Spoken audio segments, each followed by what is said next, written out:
Time to continue our story. The story of the secret garden.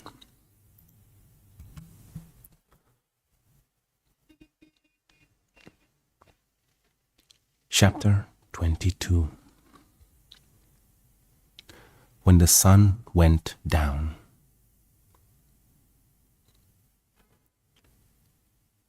When his head was out of sight, Colin turned to Mary. "Go and meet him," he said, and Mary flew across the grass to the door under the ivy. Dickon was watching him with sharp eyes. There were scarlet spots on his cheeks, and he looked amazing, but he showed no signs of falling. "I can stand," he said, and his head was still held up, and he said it quite grandly. "I told thee that could as soon as thou stopped being afraid," answered Dickon, "and thou stopped." "Yes, I have stopped," said Colin.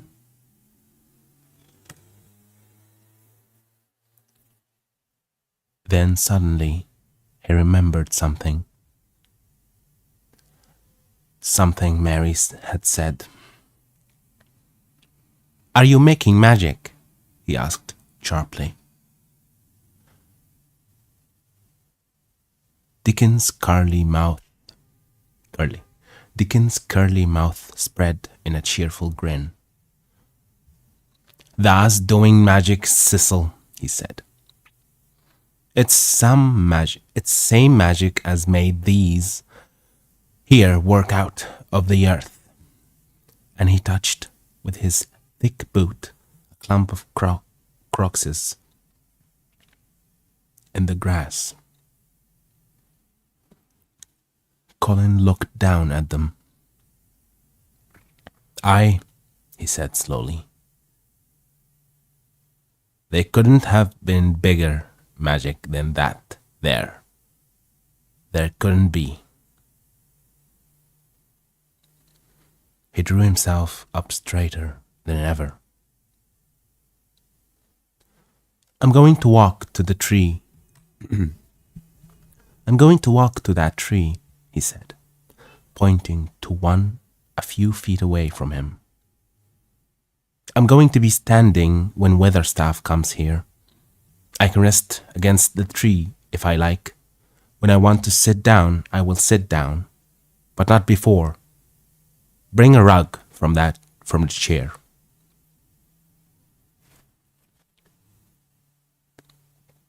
He walked to the tree, and though Dickon held his arm, he was wonderfully steady. When he stood against the tree trunk, it was not too plain that he supported himself against it, and he still held himself so straight that he looked tall.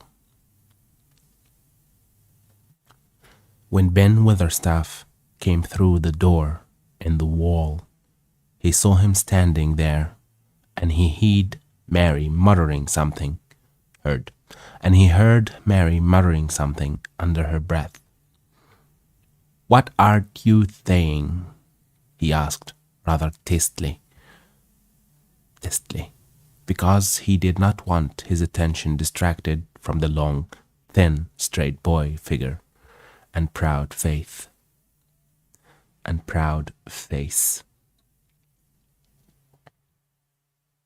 But she did not tell him. What she was saying was this: "You can do it! You can do it! I told you you could!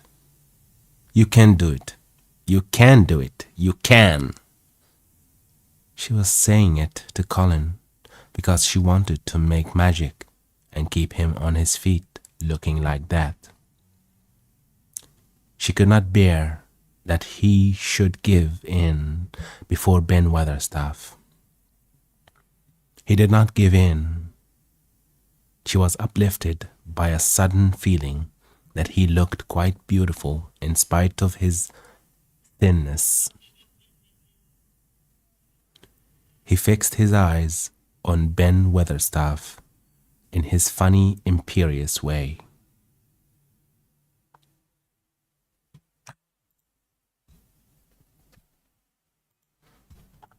"Look at me," he commanded. "Look at me all over. Am I a hunchback? Have I got crooked legs?" Ben Weatherstaff had not quite got over his emotion. But he had recovered a little and answered almost in his usual way. "Not tha," he said. "Not of that sort. What's tha been doing with Thistle? Hiding out of sight and letting folk think thou was crippled and half-witted?" "Half-witted?" said Colin angrily. "Who thought that?" "Lots of fools," said Ben. "The world full of jackasses prying, and they never pry now but lies. What did thou shut the Cecil up for?" "Everyone thought I was going to die," said Colin shortly. "I am not."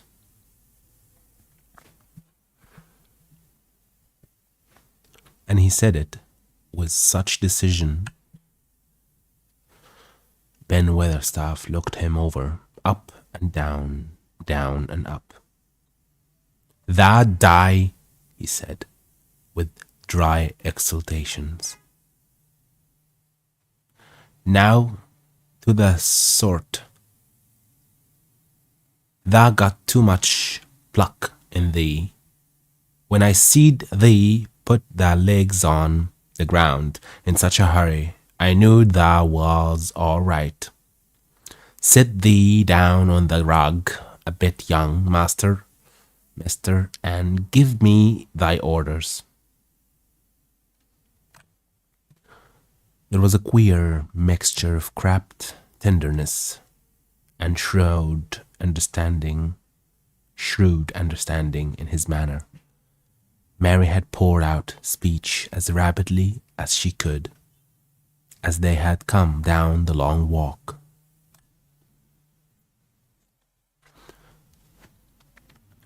The chief thing to be remembered, she had told him, was that Colin was getting well. Getting well. The garden was doing it. No one must let him remember about having humps and dying. The Rajah condescended to seat himself on a rug under a tree. "What work do you do in the gardens, Weatherstaff?" he inquired. "Anything I'm told to do," answered old Ben. "I'm kept on by favour, because she liked me." "She," said Colin. "Thy mother," answered Ben Weatherstaff. "My mother?" said Colin, and he looked about him quietly. "This was her garden, wasn't it?" "Aye, it was that," and Ben Weatherstaff looked about him too. "She were main fond of it." "It is my garden now. I'm fond of it." "I shall come here every day," announced Colin. "But it is to be a secret. My orders are that no one is to know that we come here. Dickon and my cousin have worked and made it come alive. I shall send for you sometimes to help, but you must come when no one can see you." Ben Weatherstaff's face twisted itself in a dry, old smile. "I've come here before when no one saw me," he said. "What?" exclaimed Colin. "When?"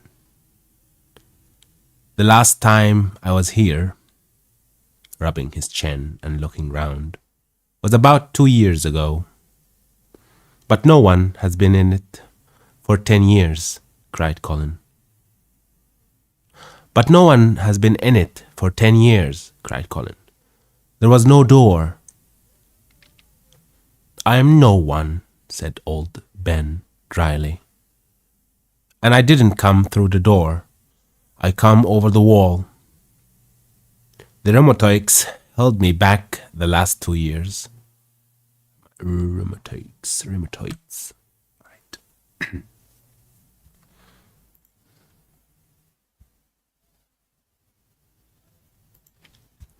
"Tha come and did a bit of pruning," cried Dickon. "I couldn't make out how it had happened, how it had been done.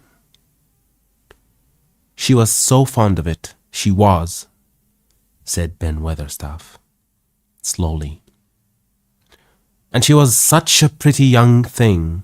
She says to me once, 'Ben,' says she's laughing, 'if ever I am ill, or if I go away, you must take care of my roses.' When she did go away, the orders was no one was ever to come nigh. But I come," with grumpy obstinacy. "Over the wall I come, until the rheumatoids stopped me. And I did a bit of work once a year. She'd gave her orders first." This word is very annoying, so I'm gonna just know how to pronounce it. It's from rheumatoids. Rheumatic. Yeah, my rheumatics. All right. What else? Obstinacy. Let's see how it's pronounced. No. Obstinacy. Yeah, obstinacy. Okay. These are supposed to be what? Yeah, rheumatism. And obstinacy. Let's see. Stubborn. Okay.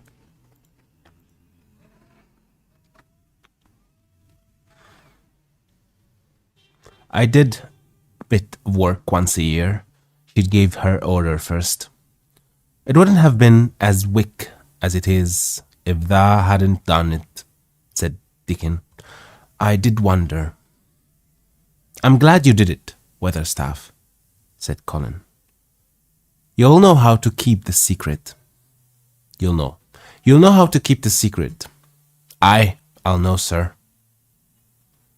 answered Ben. And it'll be easier for a man with rheumatics to come in at the door. On the grass near the tree, Mary had dropped her trowel. Colin stretched out his hand and took it up.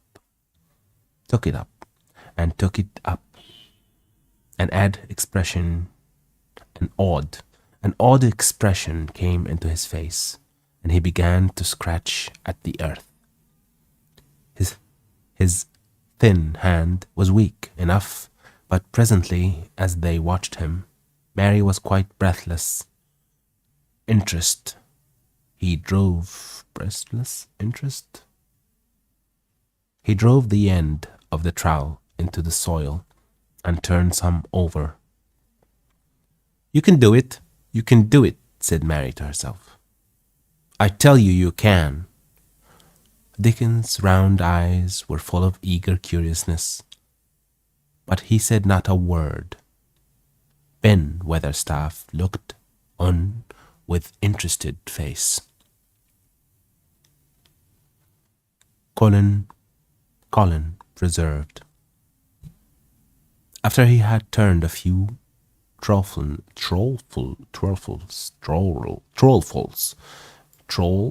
that's a word, and foals, that's another word, trollfuls. Let's see. Come on. Trowelfuls of soil, he spoke exultantly to What? Dickon and his pasture. Stop. The said as that Stop! have me walking about here. This, I don't know I can read.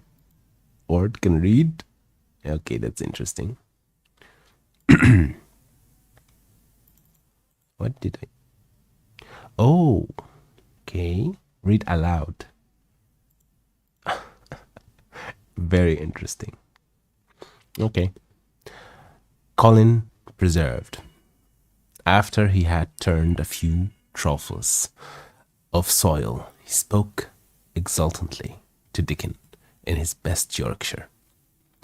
Thou said as that have me walking about here, same as other folk, and thou said thou'd have me digging. I thought that was just lying to please me. This is only the first day on, and I've walked. And here I am digging. Okay, let's see if you can read it.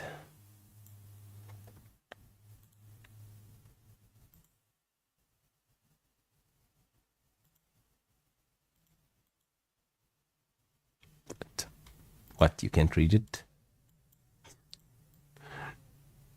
Hey, come on, read it.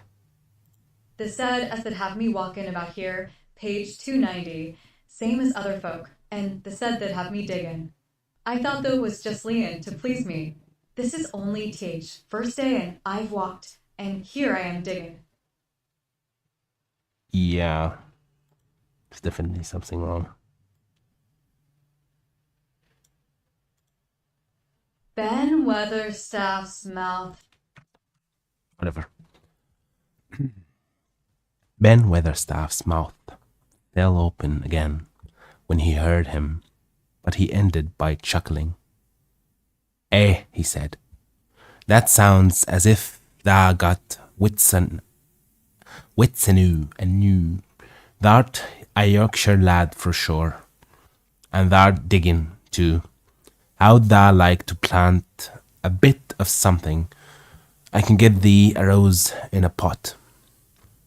Go and get it, said Colin, digging excitedly. Quick, quick! It was done quickly enough indeed. Ben Weatherstaff went his way, forgetting rheumatics. Dickon took his spade and dug the hole deeper and wider than a new digger with thin white hands could make it.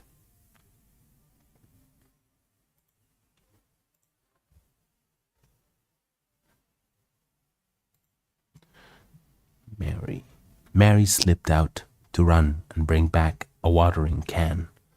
When Dickon had deepened the hole, Colin went on turning the soft earth over and over. He looked up at the sky, flushed and glowing with a strangely new exercise, slight as it was. I want to do it before the sun goes quite down, he said. Mary thought that perhaps the sun held back a few minutes just on purpose. Ben Weatherstaff brought the rose in its pot from the greenhouse. He hobbled over the grass as fast as he could. He had begun to be excited too. He knelt down by the hole and broke the pot from the mold. Here, lad, he said, handing the plant to Colin. Set it in the earth thistle, same as the king does when he goes to a new place.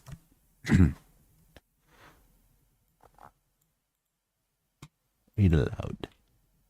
Thyself, same as Tage King does when he go.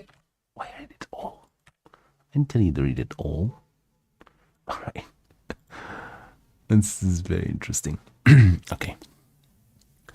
This, this, the thin white hand shook a little, and Colin's flush grew deeper as he set the rose in the mold and held it while old Ben made firm the earth. It was filled in and pressed down and made steady. Mary was leaning forward on her hands and knees. Sot had flown down and marched forward to see what was being done. Nut and shell chattered about it from a cherry tree. Cherry tree. That's a tongue twister. Cherry tree. It's planted, said Colin at last. And the sun is on. And the sun is only slipping over the edge. Help me up, Dickon. I want to be standing when it goes. That's part of the magic. And Dickon helped him, and the magic, or whatever it was, so gave him strength that when the sun did slip over the edge and end the strange lovely afternoon for them, there he actually stood on his 2 feet, laughing.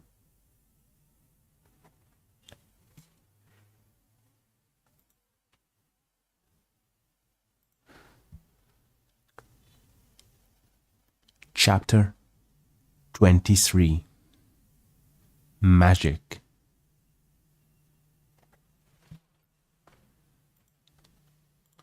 Dr. Craven had been waiting some time at the house when they returned to it. He had indeed begun to wonder if it might not be wise to send someone out to explore the garden paths. When Colin was brought back to his room, the poor man looked him over seriously. "You should not have stayed so long," he said. You must not overexert yourself. Overexert yourself. It's mean tired. More tired. Make him overtired, overstressed.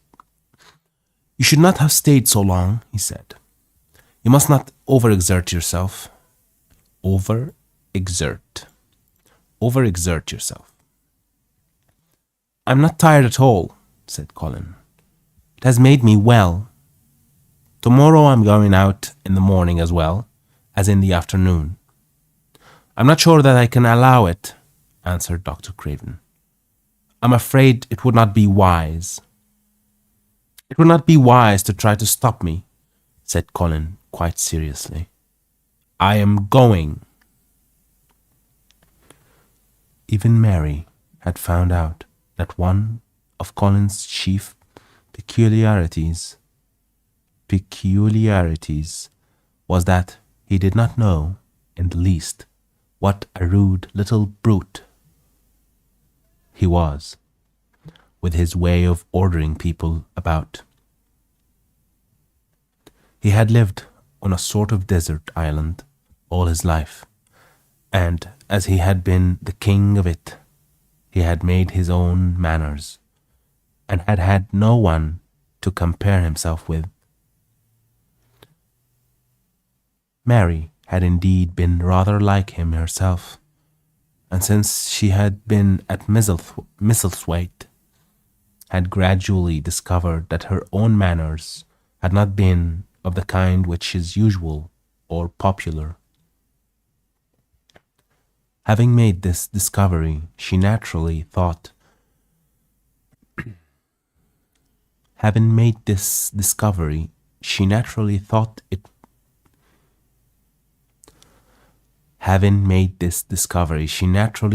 it of enough interest to communicate to Colin. Thought it of enough interest. interest. Yeah, okay. Let's make the weird lady read it.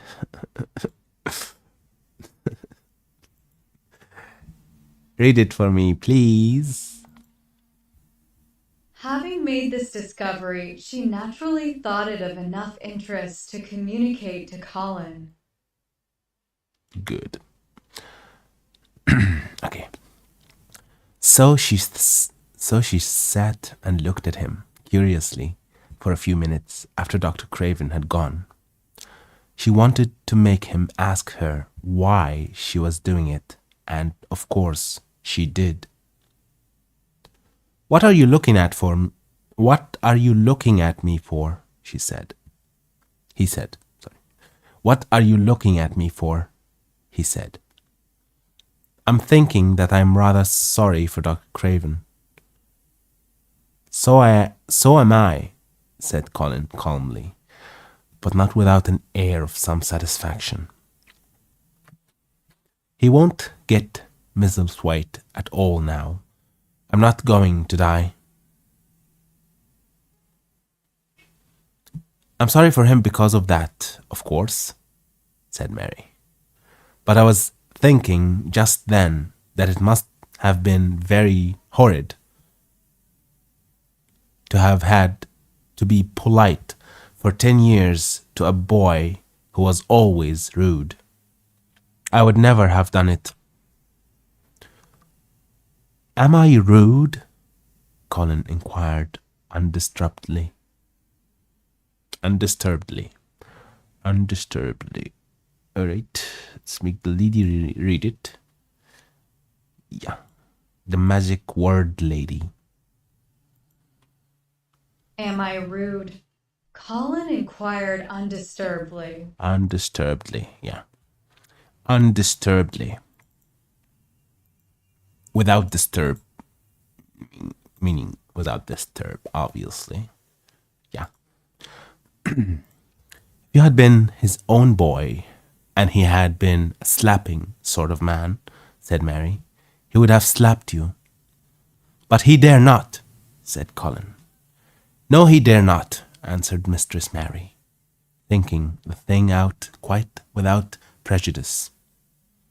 Nobody ever dared to do anything you didn't like, because you were going to die and things like that. You were such a poor thing. But, announced Colin stubbornly, I'm not going to be a poor thing.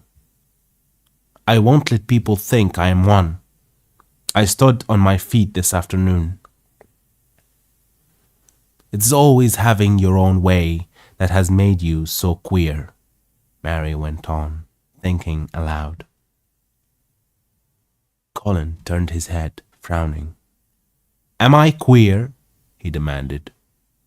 Yes, answered Mary. Very. But you needn't be cross, she added impartially.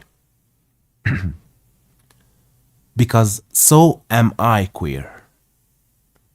And so is Ben Weatherstaff. But I'm not as queer as I was before. I began to like people, and before I found the garden. I began to like people, and before I found the garden. I don't want to be queer, said Colin. I'm not going to be. And he frowned again, with determination. He was a very proud boy. He lay thinking for a while, and then Mary saw his beautiful smile again begin and gradually change his whole face. I shall stop being queer, he said. If I go every day to the garden, there is magic in there. Good magic. You know, Mary? I'm sure there is. So am I, said Mary. Even if it isn't real magic, Colin said. We can pretend it is. Something is there. Something. It is magic, said Mary. But not black. It's as white as snow.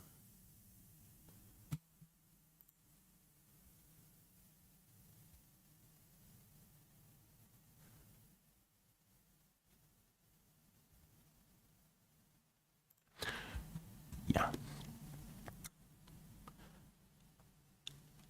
They always called it magic, and indeed it seemed like it in the months that followed.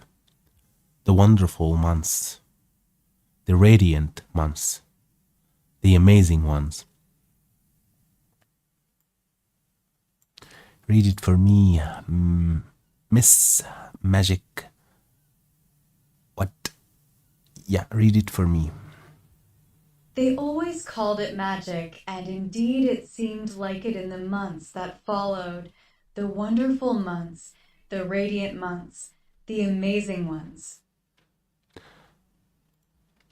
Months. Oh, the things which happened in that garden. If you have never had a garden, you cannot understand. And if you have had a garden, you will know that it would take a whole book to describe all that came to pass there. At first, it seemed that green things would never cease pushing their way through the earth, in the grass, in the beds, even in the crevices of the walls. Even in the crevices of the walls. I wonder what crevices mean. It's most certainly mean cracks. Cracks in the walls, yeah. I was right. Then the green things began to show buds, and the buds began to unfurl and show color. Every shade of blue, every shade of purple, every tint and hue of crimson. In its happy days, flowers had been tucked away into every inch and hole and corner. Ben Weatherstaff had seen it done and had himself scraped out mortar from between the bricks of the wall and made pockets of earth for lovely clinging things to grow on. Iris and white lilies rose out of the grass in sheaves, and the green alcoves filled themselves with amazing armies of the blue and white flower lances of tall delphiniums or clumbines or campanulas. Yeah, okay, let's make the little lady read it for us. These weird flower names. Pockets of earth for lovely clinging things to grow on. Iris and white lilies rose out of the grass in sheaves, and the green alcoves filled themselves with amazing armies of page 296, the blue and white flower lances of tall delphiniums or columbines or campanulas. Campanulas, delphiniums, and columbines. Okay. She was main fond of them. She was. She was main fond of them. She was. Ben Weatherstaff said. She liked them. She liked them things as was Alice pointing up to the sky, to the blue sky. She used to tell. Okay. Not as she was one of them, as looked down on the earth. Not her, she just loved it. But she said, as the blue sky Alice looked so joyful. Alice, all right, Alice. The seeds Dickon and Mary had planted grew as if fairies had tended them. Satiny poppies of all tints danced in the breeze by the score, gaily defying flowers which had lived in the garden for years, and which it might be confessed seemed rather to wonder how such new people had got there. And the roses,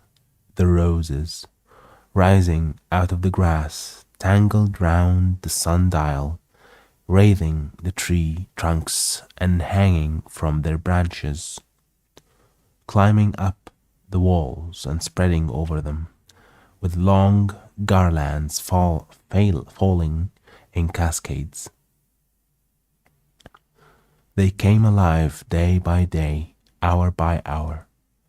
Fair fresh leaves and buds, tiny at first but swelling and working magic until they burst and uncurled into cups of scent, delicately spilling themselves over their brims and filling the garden air.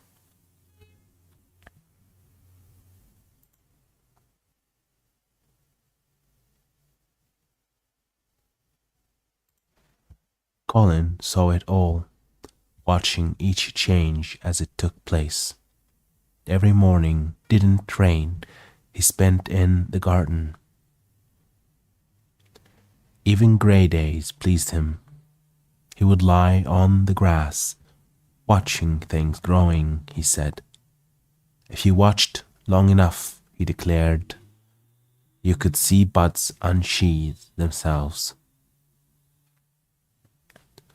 Also, you could make the acquaintance of strange busy insect things running about on various unknown but evidently serious errands, sometimes carrying tiny scraps of straw or feather or food, or climbing blades of grass as if they were trees from whose tops one could look out to explore the country. A mole throwing up its mound at the end of its burrow and making its way out at last with the long nailed paws which looked so like elfish hands, had absorbed him one whole morning, had absorbed him one whole morning.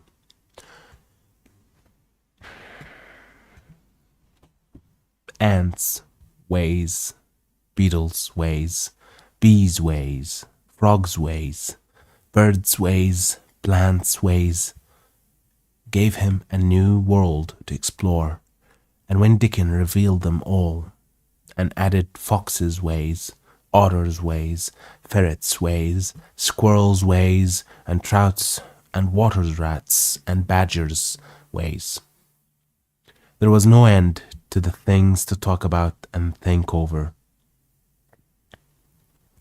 And this was not the half of the magic. The fact that he had really once stood on his feet had set Colin thinking tremendously. When Mary told him of the spell she had worked, he was excited and approved of it greatly. He talked of it constantly.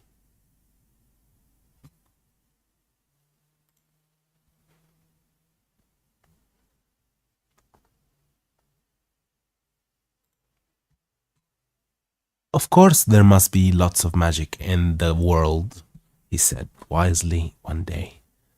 But people don't know what it is like. Or how to make it. Perhaps the beginning is just to say nice things are going to happen until you make them happen. I'm going to try an experiment.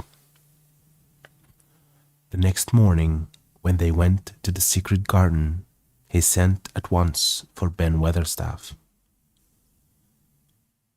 Ben came as quickly as he could and found the Rajah standing on his feet under a tree and looking very grand, but also very beautifully smiling. Good morning, Ben Weatherstaff, he said. I want you and Dickon and Miss Mary to stand in a row and listen to me, because I'm going to tell you something very important. Aye, aye, sir, answered Ben Weatherstaff, touching his forehead. One of the long-concealed charms of Ben Weatherstaff was that, in his boyhood, he had once run away to sea and had made voyages, so he could reply like a sailor. I'm going to try a scientific experiment, explained the Rajah. When I grow up, I'm going to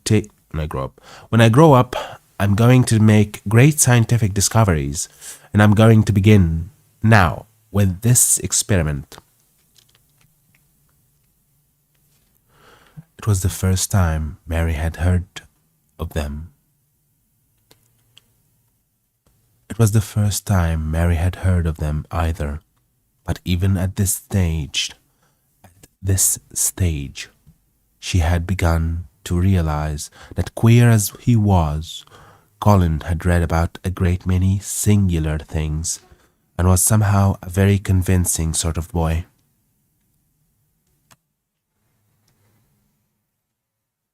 When he held up his head and fixed his strange eyes on you, it seemed as if you believed him, almost in spite of yourself. Though he was only 10 years old, going on 11. At this moment, he was especially convincing because he suddenly felt the fascination of actually making a sort of speech like a grown-up person.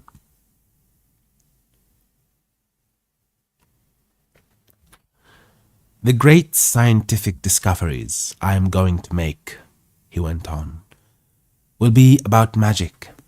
Magic is a great thing, and scarcely anyone knows anything about it, except a few people in old books.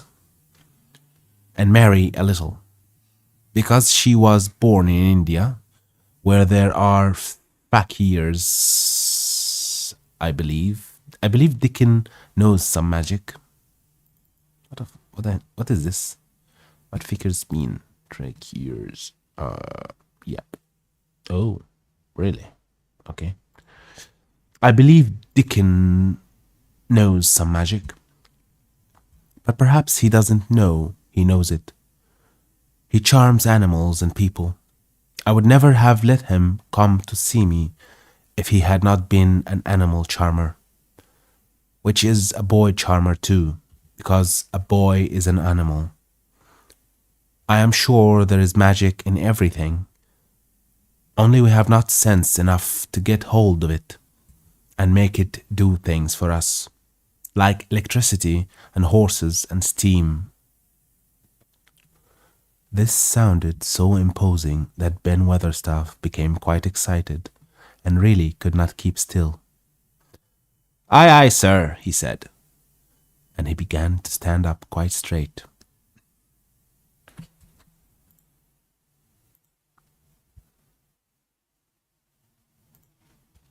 When Mary found this garden, it looked quite dead.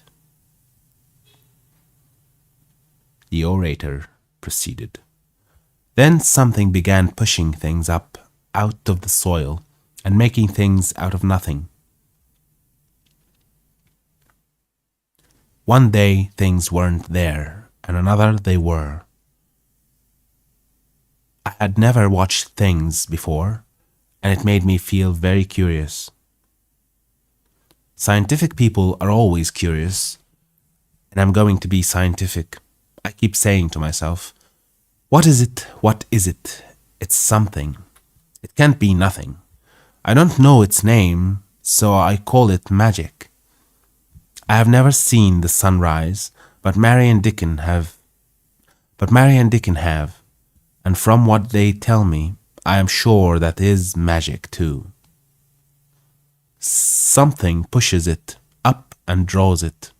Sometimes since I've been in the garden, I've looked up through the trees at the sky, and I have had a strange feeling of being happy, as if something were pushing and drawing in my chest and making me breathe fast. Magic is always pushing and drawing and making things out of nothing. Everything is made out of magic. Leaves and trees, flowers and birds, badgers and foxes, and squirrels and people. So it must be all around us, in this garden, in all places. The magic in this garden has made me stand up and know I'm going to live, to be a man. I'm going to make the scientific experiment of trying to get some and put it in myself and make it push and draw me and make me strong. I don't know how to do it, but I think that if you keep thinking about it and calling it, perhaps it will come. Perhaps that is the first baby way to get it. When I was going to try to stand that first time, Mary kept saying to herself as fast as she could, "You can do it, you can do it," and I did. I had to try myself at the same time, of course, but her magic helped me, and so did Dickens. Every morning and evening, and as often in the daytime as I can remember, I'm going to say, magic is in me. Magic is making me well. I'm going to be as strong as Dickon, and you must all do it too. That is my experiment. Will you help, Ben Weatherstaff? Aye, aye, sir, said Ben Weatherstaff. Aye, aye.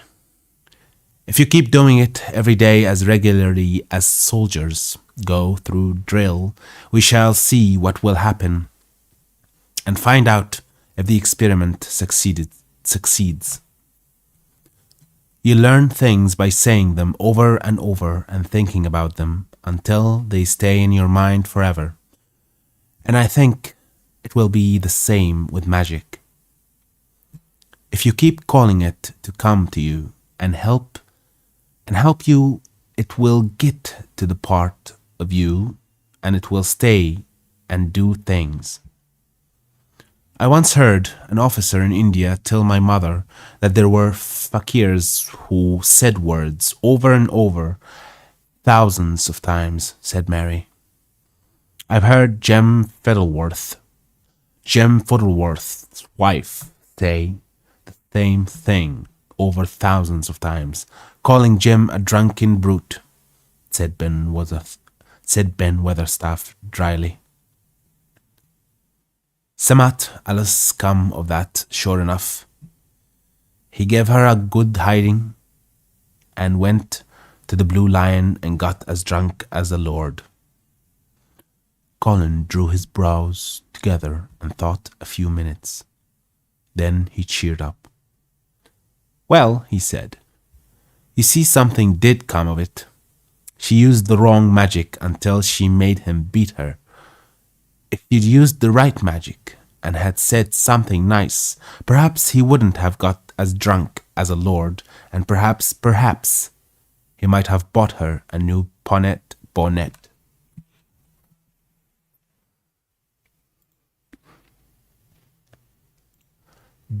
Ben Weatherstaff chuckled, and there was a shrewd admiration in his little old eyes. That's clever, lad. That's a clever lad as well as a straight-legged one, Mr. Colin, he said. Next time I see Bess Fiddleworth, I'll give her a bit of hint of what magic will do for her. She'd be rare and pleased if the thing... What? Scientific. It's supposed to be scientific? Alright. Should be rare and pleased if the scientific experiment worked. Yeah, I'm not gonna even try to read that. Dickon had stood listening to the lecture, his round eyes shining with curious delight. Nut and Shell were on his shoulders, and he held a long-eared white rabbit in his arm, and stroked it softly, while it laid its ears along its back and enjoyed itself. Do you think the experiment will work? Colin asked him, wondering what he was thinking. He so often wondered what Dickon was thinking when he saw him looking at him or at one of his creatures with his happy white smile.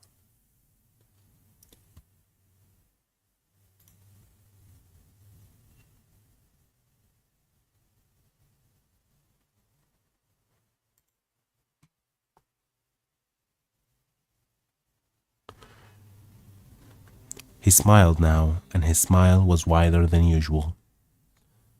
Aye, he answered. That I do. It'll work same as the seeds do when the sun shines on them. It'll work for sure. Shall us begin it now? Colin was delighted, and so was Mary, fired by recollections of fakirs and devotees in illustrations of Colin suggested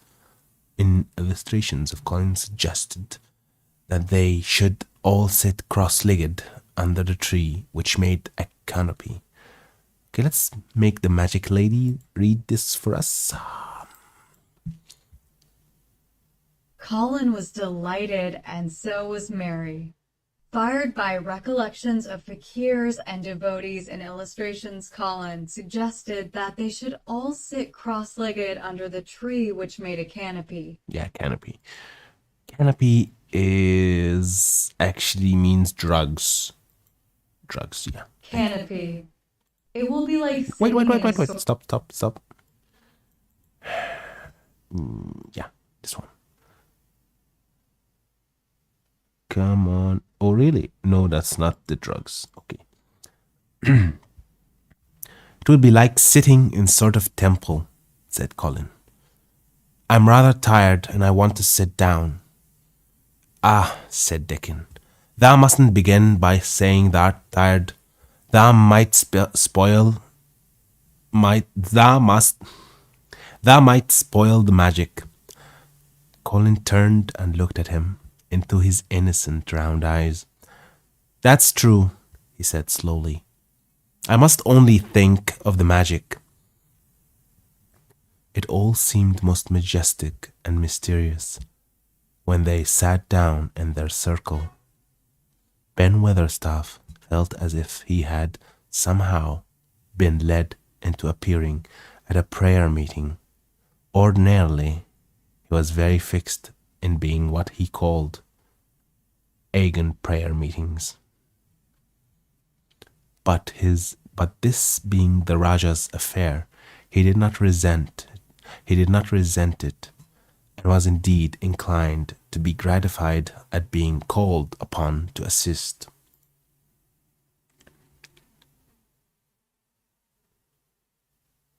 Mistress Mary felt solemnly enraptured. Dickon held his rabbit in his arm, and perhaps he made some charmer's signal no one heard. For when he sat down cross-legged like the rest, the crow, the fox, the squirrels, and the lamb slowly drew near and made part of the circle, setting each into a place of rest, as if of their own desire. The creatures have come, said Colin gravely. They want to help us. Colin really looked quite beautiful, Mary thought. He held his head high as if he felt like a sort of priest, and his strange eyes had a wonderful look in them. The light shone on him through the tree canopy. Now we will begin, he said. Shall we sway backward and forward, Mary, as if we were dervishes? I cannot do no swaying backward and forward, said Ben Weatherstaff. I've got the rheumatics. The magic will take them away, said Colin, in a high priest tone.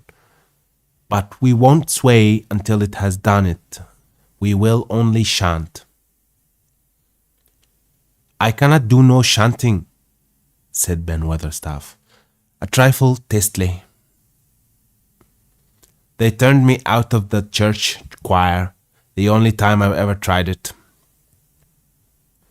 No one smiled. They were all too much in earnest. Colin's face was not even crossed by a shadow.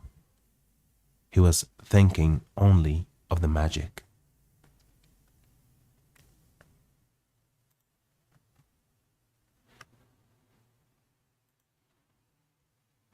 Then I will chant, he said, and he began, looking like a strange boy spirit.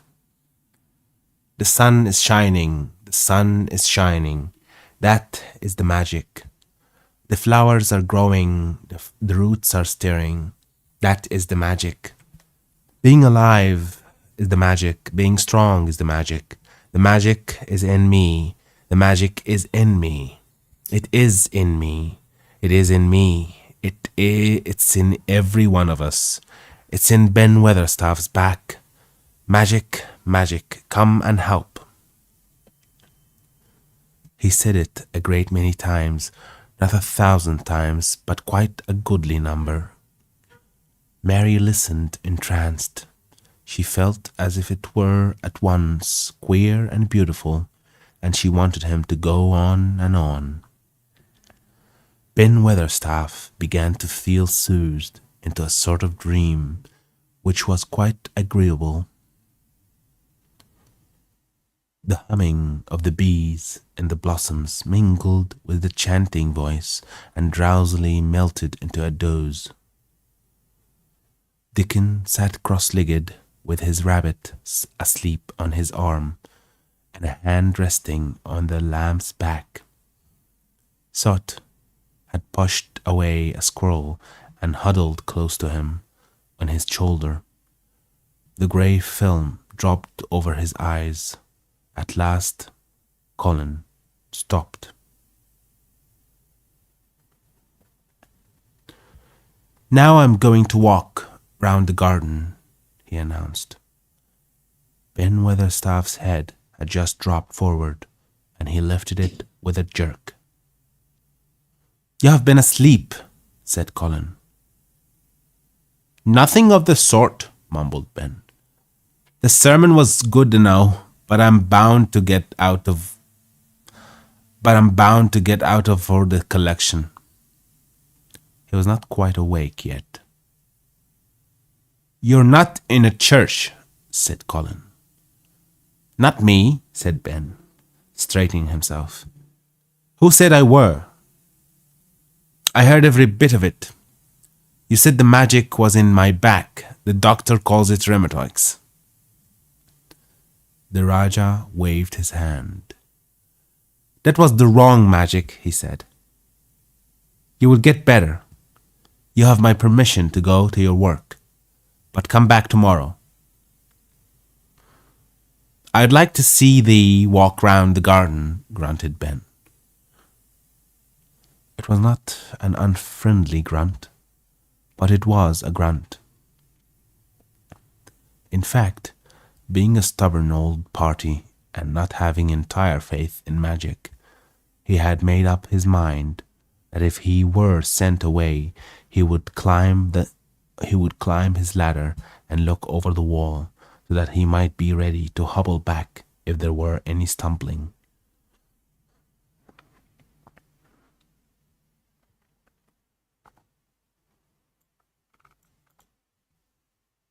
The Rajah did not object to his staying, and so the procession was formed. It really did look like a procession.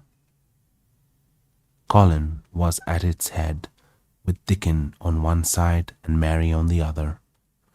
Ben Weatherstaff walked behind, and the creatures trailed after them, the lamb and the foxcap keeping close to Dickon, the white rabbit hopping along or stopping to nibble and Soot following with the solemnity of a person who felt himself in charge.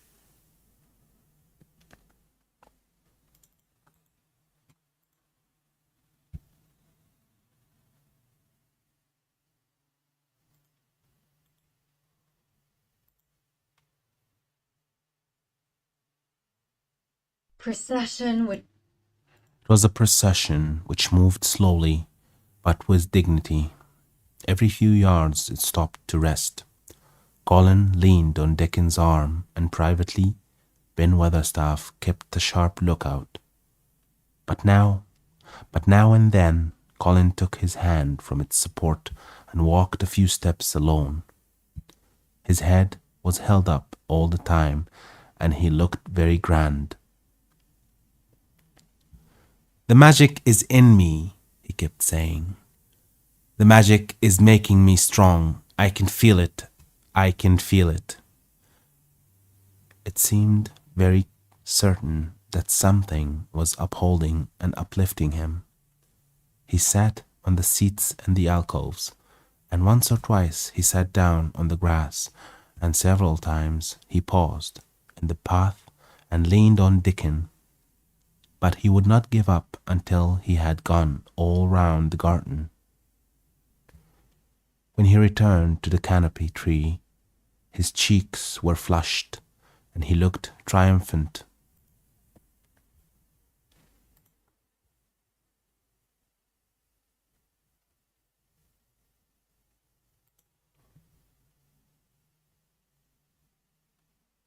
I did it! The magic worked! He cried. That is my first scientific discovery. What will Dr. Craven say? Broke out Mary. He won't say anything, Colin answered, because he will not be told. This is to be the biggest secret of all. No one is to know anything about it until I have grown so strong that I can walk and run like any other boy.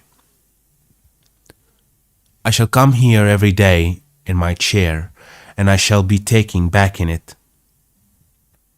I won't have people whispering and asking questions, and I won't let my father hear about it until the experiment has quite succeeded. Then, sometime when he comes back to Misselthwaite, I shall just walk into his study and say, Here I am like any other boy. I am quite well, and I shall live to be a man. It has been done by a scientific experiment. He will think he is in a dream, cried Mary. He won't believe his eyes. Colin flushed triumphantly. He had made himself believe that he was going to get well, which was really more than half the battle, if he had been aware of it. And the thought which stimulated him more than any other was this imagining what his father would look like when he saw that he had a son who was as straight and strong as other fathers' sons. One of his darkest miseries in the unhealthy, morbid past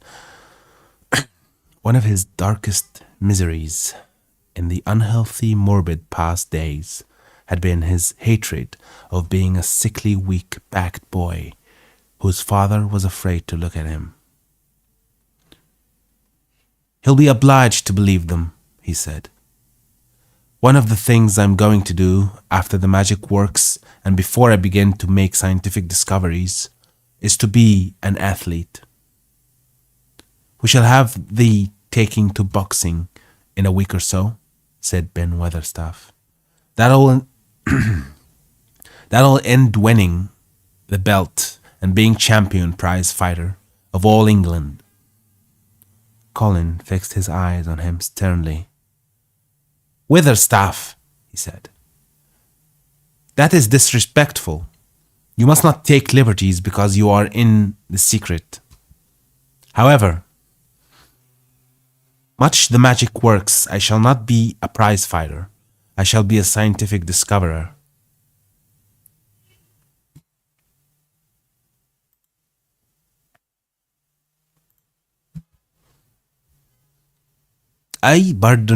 Pardon, sir, answered Ben, touching his forehead in salute. I ought to have said it wasn't a joking matter. But his eyes twinkled, and secretly he was immensely pleased. He really did not mind being snubbed, since the snubbing meant that the lad was gaining strength and spirit.